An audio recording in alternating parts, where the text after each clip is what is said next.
La Biblia nunca presenta los años como simples números, los presenta como señales. Por eso, cuando escuchas 2026, la pregunta real no es qué trae este año, sino, ¿estamos realmente en el 2026 o en realidad estamos en otro? Según el calendario hebreo, este periodo no comienza cuando el mundo lo celebra el 1 de enero, comienza cuando Dios lo marca. Eso explica por qué algunos sienten que algo terminó sin aviso, y por qué otros están experimentando una claridad espiritual que antes no tenían. Eso no es emoción, ni es sugestión, es discernimiento. Hoy vamos a descubrir el significado hebreo profundo detrás de 2026. ¿Por qué muchos lo llaman el año del Ba? Porque para los hebreos estamos en el cuarto mes del 5786. Y como este mensaje no habla de fechas futuras, sino de lo que Dios está reajustando ahora mismo, quédate hasta el final. Porque si este año te está incomodando, tal vez no sea para asustarte, sino para reconectarte con el año de Dios. La Biblia nunca trata el tiempo como algo casual. Desde la primera página, deja claro que el tiempo pertenece a Dios. En Génesis, cuando Dios crea los cielos y la tierra, no solo separa la luz de la oscuridad, ahí Él establece ritmos, ciclos y momentos con intención. Y aquí está el detalle que muchos pasan por alto. Antes de que existieran relojes, antes de que existieran calendarios, Dios ya había definido señales y temporadas. Génesis dice que las lumbreras del cielo serían para señales, para tiempos señalados, para días y para años. Ese orden no es accidental. Primero señales, luego temporadas, y después días y años. Eso nos enseña algo profundo. En el diseño de Dios, el tiempo no empieza con números. Empieza con revelación. La palabra hebrea que la Biblia usa para temporadas no se refiere al clima ni a estaciones naturales. Habla de momentos designados, de citas divinas donde Dios decide intervenir, revelar, juzgar o restaurar. No son fechas elegidas por hombres. Son momentos convocados por el cielo. Por eso, en toda la Escritura, los eventos más importantes no ocurren al azar. Ocurren cuando se cumplió el tiempo. El Éxodo no ocurrió antes, la ley no fue entregada tarde, el Mesías no llegó por improvisación. Cada acto decisivo de Dios sucede cuando el tiempo está maduro. Eso cambia completamente nuestra manera de ver las temporadas. Dios no corre, Dios no reacciona, Dios ejecuta lo que ya estaba escrito dentro del tiempo, y cuando entendemos eso, algo se ajusta por dentro. Dejamos de vivir apurados, dejamos de compararnos, dejamos de forzar resultados fuera de temporada, porque en el reino, estar alineado con el cuándo es tan crucial como obedecer el qué. ¿Por qué Dios habla con números y letras? En nuestra cultura, los números sirven para contar, medir y calcular, pero en la Biblia, los números nunca son solo matemáticos, son mensajes. Para el pensamiento hebreo, un número no existe aislado, siempre está conectado a una idea, a una imagen, a un propósito espiritual. Por eso, en la Escritura, los números aparecen una y otra vez, no para confundir, sino para revelar patrones. 7 no es solo una cantidad, habla de plenitud, de descanso y de algo que llega a su punto completo. 40 no es solo una duración, habla de prueba, de proceso y de preparación antes de un cambio. 12 no es solo una cifra, habla de gobierno, de estructura, de orden establecido por Dios, y aquí está la clave. En hebreo, las letras también son números. Cada letra del alfabeto hebreo tiene 4 dimensiones al mismo tiempo, un sonido, una forma visual, un significado conceptual y un valor numérico. Eso no es misticismo, es el diseño del idioma.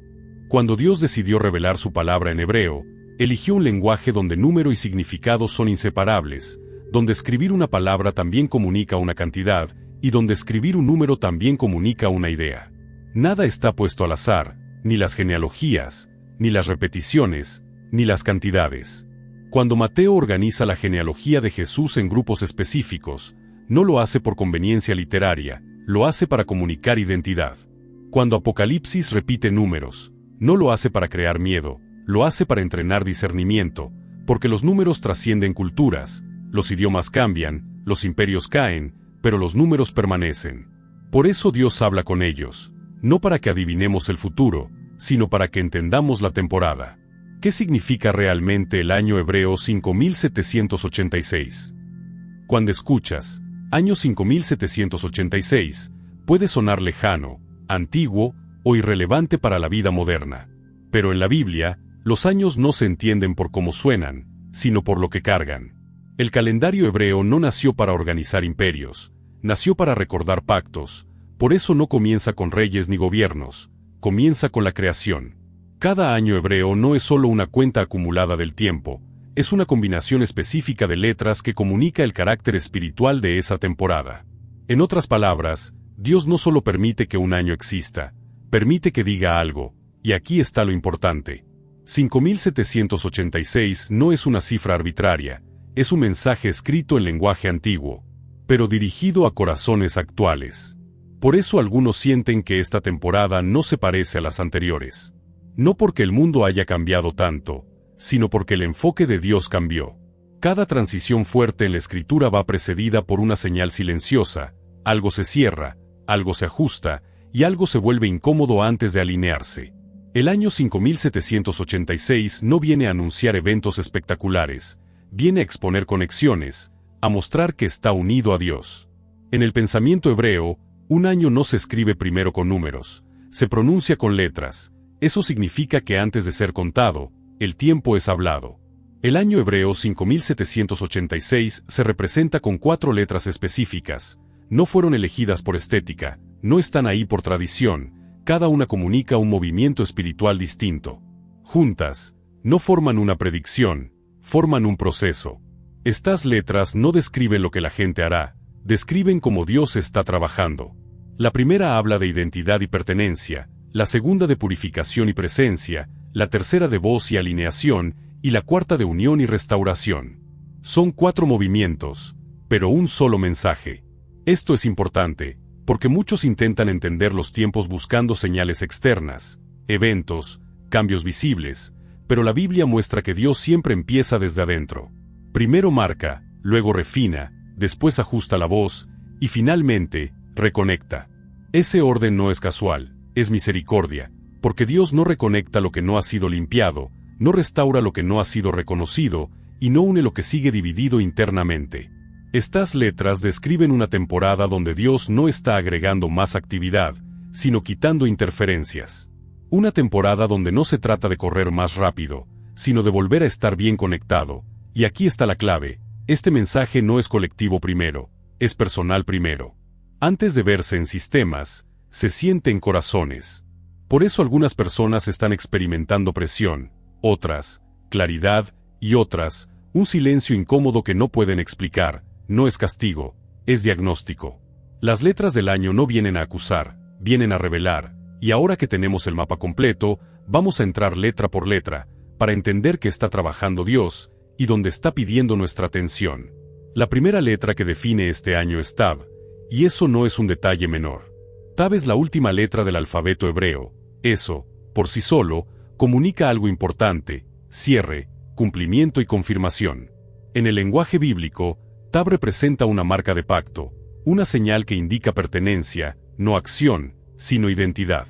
En sus formas más antiguas, la letra Tab se dibujaba como una marca en forma de cruz, no como símbolo religioso moderno, sino como una señal que indicaba esto pertenece, esto está protegido, esto está apartado. La Biblia usa esta imagen de forma muy clara. En momentos de juicio, Dios no empieza preguntando quién es fuerte, quién es influyente o quién es visible, empieza preguntando quién le pertenece. Hay un pasaje donde Dios ordena poner una marca sobre los que suspiran y gimen por la corrupción que los rodea. Esa palabra, marca, en hebreo, es Tab. No fueron preservados por su poder, fueron preservados por su alineación. El año comienza con Tab porque esta temporada no inicia con movimiento, inicia con alineación interna. Dios no está pidiendo más esfuerzo, está confirmando identidad. Esto es clave, porque muchos sienten presión cuando en realidad Dios está ofreciendo seguridad, confunden purificación con rechazo, y silencio con abandono. Después de Tab, la marca de pertenencia, aparece Sin, y esta letra cambia el ambiente. Sin es una de las letras más intensas del hebreo, visualmente parece 3 llamas elevándose, y esto no es casualidad. En la Biblia, el fuego nunca es decorativo, el fuego revela, el fuego prueba. El fuego separa lo que es puro de lo que solo parecía serlo. Por eso, cuando Sin entra en escena, muchos sienten presión, no necesariamente externa, sino interna. Una incomodidad que no se va, una sensibilidad nueva, Cosas que antes no molestaban, ahora pesan, y aquí es donde muchos se confunden, piensan que Dios está molesto, que algo está mal, que están fallando. Pero la Escritura muestra otra cosa. El mismo Dios que marca con Tab es el Dios que refina con Sin. El fuego de Dios no llega para destruir a los suyos, llega para limpiar lo que estorba la conexión. El oro no teme al fuego, el fuego revela que es oro. Sin representa la presencia activa de Dios entrando en la vida del creyente, no para castigarlo, sino para prepararlo. Por eso esta temporada se siente tan distinta, no es una temporada cómoda, es una temporada honesta. Dios empieza a tocar actitudes, motivaciones, hábitos que no eran pecado abierto, pero sí distracciones silenciosas.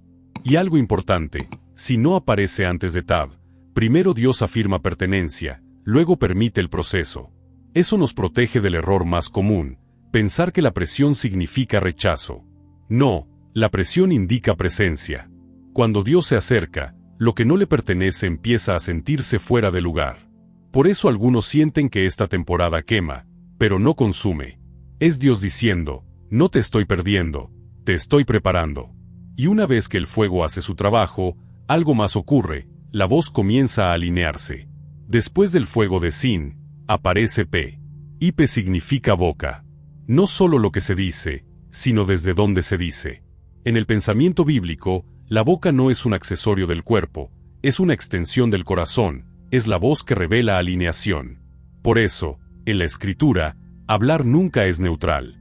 Las palabras crean, las palabras sostienen, las palabras también desconectan. Dios creó el mundo hablando, no pensando, no imaginando, sino declarando. Y cuando Dios restaura una temporada, lo hace ajustando primero la voz. P señala algo incómodo pero necesario. No todo lo que decimos está alineado con lo que Dios está haciendo. Algunos han orado menos, pero se han quejado más. Otros han dejado de declarar vida y han normalizado el cansancio, no por rebeldía, sino por desgaste. P no viene a acusar. Viene a reordenar, porque después del fuego, Dios no espera silencio, espera acuerdo. Esta letra nos hace una pregunta directa. ¿Nuestras palabras están construyendo puente o levantando ruido? P indica que la boca vuelve a ser herramienta, no desahogo. No se trata de hablar más fuerte, se trata de hablar en sintonía.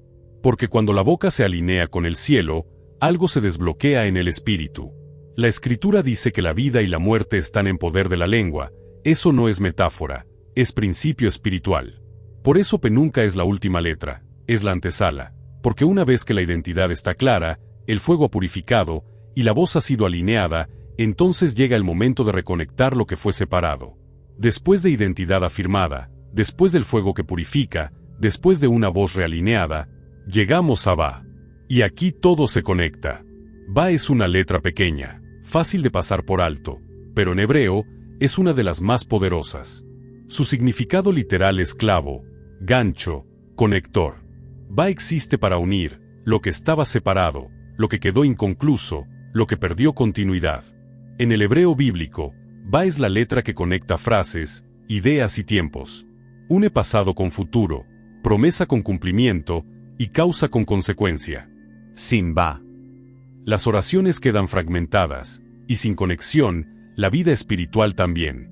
Por eso esta letra no habla de actividad, habla de relación. Y aquí es donde el mensaje se vuelve profundamente cristocéntrico, porque si hay alguien que encarna el significado de Va, es el Mesías. La Escritura dice que hay un solo mediador entre Dios y los hombres, un puente vivo, un punto de unión. El pecado no solo rompió reglas, rompió conexión, separó al hombre de Dios, la identidad del propósito, la creación de su Creador. Desde el Edén, la historia bíblica no es solo la historia del pecado, es la historia de un Dios intentando reconectar, con pactos, sacrificios, sacerdocios y templos. Todos eran intentos temporales de restaurar una relación rota, pero ninguno era suficiente. Va nos lleva a una imagen imposible de ignorar, un clavo. Un clavo que une solo cuando atraviesa, porque toda conexión verdadera tiene un costo. La Biblia describe al Mesías como aquel cuyas manos y pies fueron traspasados, no por accidente, por diseño redentor. La cruz no fue solo un instrumento de muerte, fue el Va definitivo. Fue el punto donde el cielo y la tierra se volvieron a tocar. En la gramática hebrea existe algo llamado va consecutivo, una letra que tiene el poder de invertir el tiempo verbal. Lo que era pasado, se vuelve futuro, lo que parecía perdido, se restaura, lo que estaba condenado, recibe esperanza. Eso es exactamente lo que Cristo hizo. Convirtió muerte en vida, juicio en misericordia, y separación en comunión. Por eso este no es un año de hacer más. Es un año de volver a estar conectados. Con Dios, con la verdad, con la identidad real. Este año no viene a exigir perfección, viene a restaurar conexión, y cuando la conexión vuelve, el fruto llega sin esfuerzo. Y aquí queremos que prestes atención con mucho cuidado. Cada vez que Dios revela algo auténtico, aparece una imitación, no para competir en fuerza, sino para confundir en forma. Por eso, después de hablar de va, la conexión restaurada, la Biblia introduce otro número que también habla de conexión, pero desde un lugar opuesto, el 666. La Escritura no presenta este número como terror, lo presenta como prueba de discernimiento. Aquí hay sabiduría, dice el texto. No pánico, no especulación, sino sabiduría. Para entenderlo, primero hay que entender el número 6. En la Biblia, el 6 es el número del hombre. El ser humano fue creado en el sexto día, pero el descanso de Dios llegó en el séptimo. Eso significa que el 6 representa al hombre antes del reposo, antes de la dependencia, antes de la plenitud. Entonces, cuando el 6 se repite 3 veces, no está hablando de un monstruo, está hablando del hombre elevado al máximo, sin Dios. Hombre confiando en hombre, sistema sosteniendo sistema, y conexión horizontal sin conexión vertical. Sivá representa la unión entre cielo y tierra. 666 representa una unión que excluye a Dios. Promete eficiencia, pero elimina rendición. Promete progreso, pero corta la dependencia del Creador, por eso la Biblia lo llama una marca, no solo identificación, sino alineación. Una marca define a quién perteneces y de dónde recibes tu sustento. La Escritura nunca condena la tecnología, condena la confianza mal colocada. La Torre de Babel fue el primer ensayo de este sistema, un solo lenguaje, un solo propósito, pero sin Dios en el centro. Y Dios no destruyó Babel por odio, lo hizo por misericordia, porque toda conexión que excluye a Dios termina esclavizando al hombre. Aquí está el punto clave, el mayor engaño no es la rebelión abierta, es la sustitución. Por eso este año es tan decisivo, no por eventos externos, sino por alineación interna. Va y 666 no son números rivales, son dos caminos. Y esta generación está siendo entrenada para discernir la diferencia. Si has sentido que esta temporada no se parece a las anteriores, no estás exagerando, algo cambió. No necesariamente afuera, sino por dentro. Muchos creyentes describen lo mismo con palabras distintas, una incomodidad suave pero constante, un cansancio que no se va durmiendo más, una sensación de que lo que antes funcionaba ya no alcanza. Y aquí es donde muchos se equivocan, piensan que están retrocediendo, cuando en realidad están siendo reposicionados. La Biblia muestra que antes de cualquier transición visible, Dios provoca un ajuste interno. No para confundir, sino para despertar discernimiento. Por eso esta temporada no se siente ruidosa, se siente expuesta. Cuando Dios empieza a reconectar, lo primero que hace es mostrar donde hubo desconexión. No con acusación, sino con claridad. Por eso muchos sienten que Dios está más silencioso, cuando en realidad está hablando más bajo, para ver quién se acerca. Esta no es una temporada de señales espectaculares. Es una temporada de honestidad espiritual. Dios está quitando el ruido para que la relación vuelva a ser central, y aquí está la parte que incomoda, pero también libera. Lo que no se sostiene por conexión real empieza a caerse solo. No porque Dios lo arranque, sino porque ya no puede sostenerse sin intimidad. Por eso algunos sienten duelo sin pérdida visible. Porque algo terminó, aunque no se rompió. Y eso duele. Pero también prepara. Esta temporada se siente diferente porque Dios no está empujando hacia adelante. Está llamando hacia adentro. No para esconderte del mundo, sino para reconectarte con la fuente antes de volver a salir. Cuando Dios expone una desconexión, nunca lo hace para dejarte ahí. Siempre ofrece un camino de regreso. Y ese camino no empieza con esfuerzo, empieza con honestidad. La Escritura no nos da 10 pasos. No nos da fórmulas complejas, nos da posturas. La primera es reconocimiento. Reconexionar siempre comienza cuando dejamos de justificarnos y empezamos a escuchar. No acusándonos, no condenándonos, sino simplemente reconociendo. La Biblia muestra a personas que no perdieron la fe, pero sí perdieron la sensibilidad. No por pecado escandaloso, sino por desgaste, por heridas no procesadas, por actividad que reemplazó intimidad. El reconocimiento hace una pregunta incómoda, pero sanadora. ¿En qué momento dejé de estar verdaderamente conectado? No para quedarte en culpa, sino para permitir que Dios muestre no solo que se desconectó, sino cuándo. El segundo paso es retorno. La Biblia llama a esto arrepentimiento, pero no en el sentido de castigo, sino de volver al origen.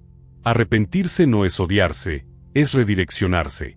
No es pagar una deuda, es quitar la resistencia. Muchos creen que tienen que arreglarse primero para volver a Dios, pero la Escritura dice lo contrario. En el retorno hay descanso, y en el descanso viene la fuerza. Volver no siempre significa cambiar de lugar, a veces significa cambiar de postura.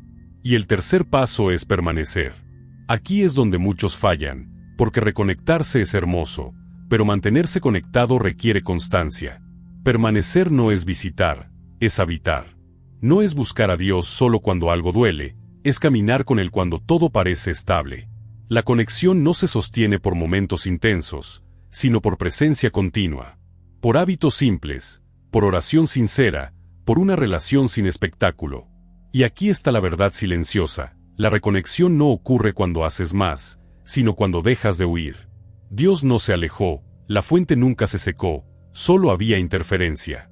Y cuando se quita, la conexión fluye otra vez. Tal vez ahora lo entiendes mejor. Este año no llegó para exigirte más. Llegó para reconectarte.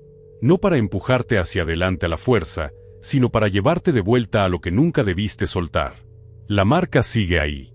El fuego ya hizo su parte. La voz puede alinearse otra vez. Y la conexión todavía está disponible.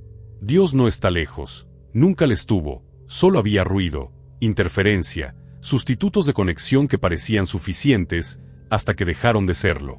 Este no es un mensaje para crear ansiedad, es una invitación a volver a la sencillez. A la oración que no impresiona, pero sostiene, a la fe que no se exhibe, pero permanece, a la relación que no depende del momento, sino del compromiso. Si algo dentro de ti se movió mientras escuchabas, no lo apagues. No lo analices demasiado. No lo postergues. A veces, la respuesta más espiritual no es hacer algo grande, sino acercarse en silencio. Porque al final, la pregunta más importante de este año no es qué hará Dios en el mundo, sino que está intentando volver a conectar contigo. Gracias por llegar hasta aquí, Dios te bendiga, y si este mensaje ha tocado tu espíritu, te invito a tocar uno de los videos que aparecen en pantalla, porque lo que te revelaré en ellos, no lo habías escuchado antes. Nos vemos allá. Para continuar viralizando a Cristo, suscríbete a nuestro canal y disfruta de cada capítulo de la Biblia, visualizado en video.